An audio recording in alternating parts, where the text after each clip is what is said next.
All right, I don't really have a whole lot today. The one aggravated assault, that was a domestic strangulation case. The burglary, the first one we had was a storage unit that was entered. I think it was inside of a building, but we had a couple of people that were arrested for that. Nothing was taken, but they had forced their way into the building. The second burglary was some items taken from a house.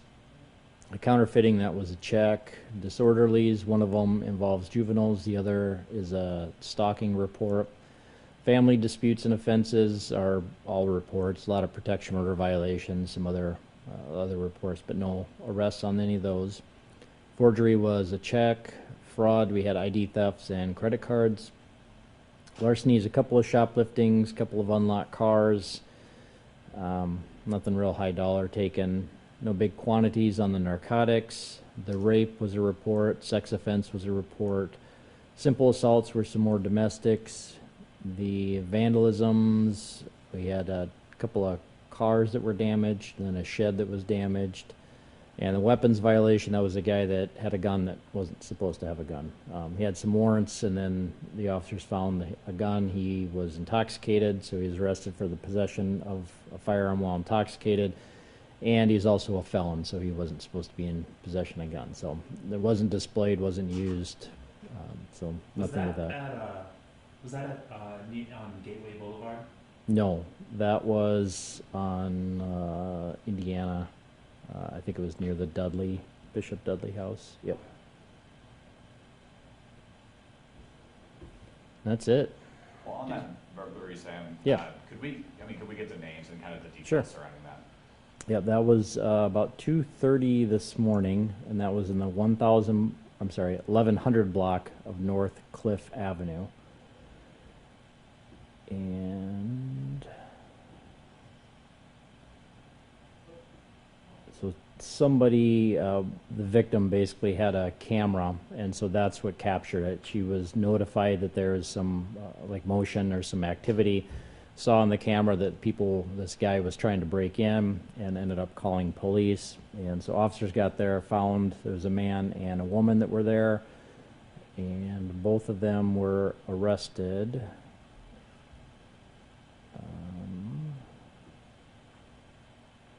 So there were storage units?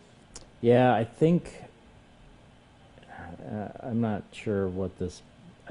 My guess, it's a building, and my guess is they have some, because it says the building was entered, and then there was another part. The victim said she had some storage units or some storage that was entered. So I'm not sure if it was a building that was converted to storage or what, but.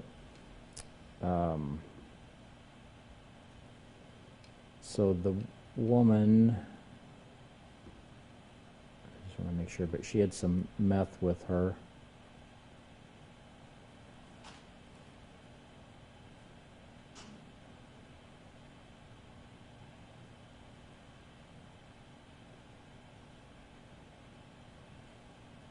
Just one bag of meth, so it wasn't a big quantity. And so it was the third-degree burglary, fleeing police, obstruction, possession of burglary tools. And I'll give you her last name is, I'll just spell this, Figueroa. First is Burgundy, Burgandy. Middle is Lynn, Lynn, and she's 41 from Sioux Falls. And let me just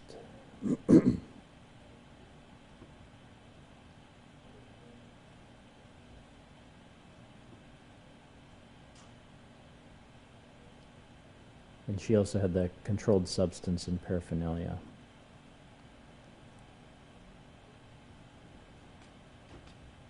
And the guy, he had burglary, third degree, obstruction, fleeing police, and possession of burglary tools. His last name is Rainwater, Rainwater, First is Justin, Justin. Middle is Lewis, Lewis, and he is 43 from Sioux Falls. And I'll just make sure there wasn't any other charges. Yeah, just those 4 charges.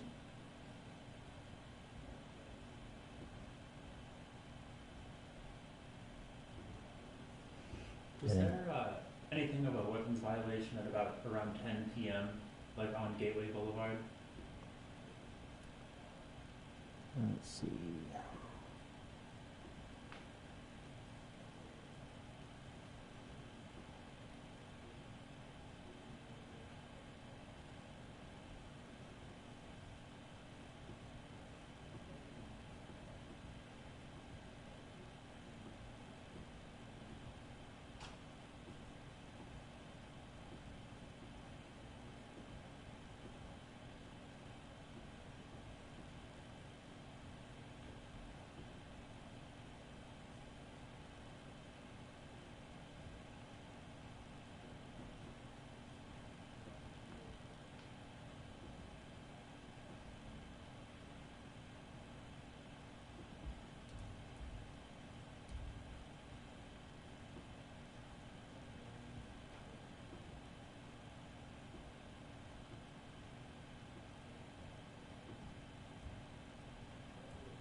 I didn't see anything in the reports, but let me just check to see if there's calls.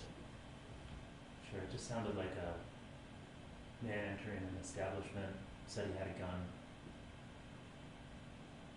and then left. I think I found it. Yeah, so it was 9:40.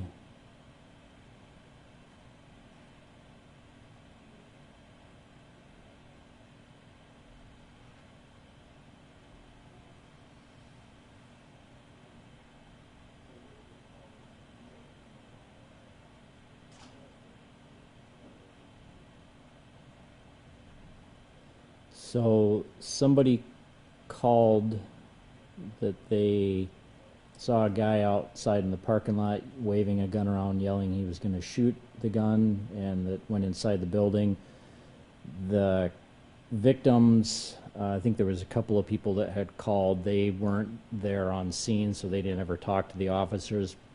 The officers talked to the clerks, and the clerks hadn't seen anything that matched that. So there wasn't any reports, but they didn't have any other information. So That's fine, just curious.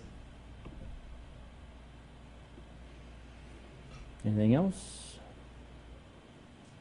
Okay, thanks.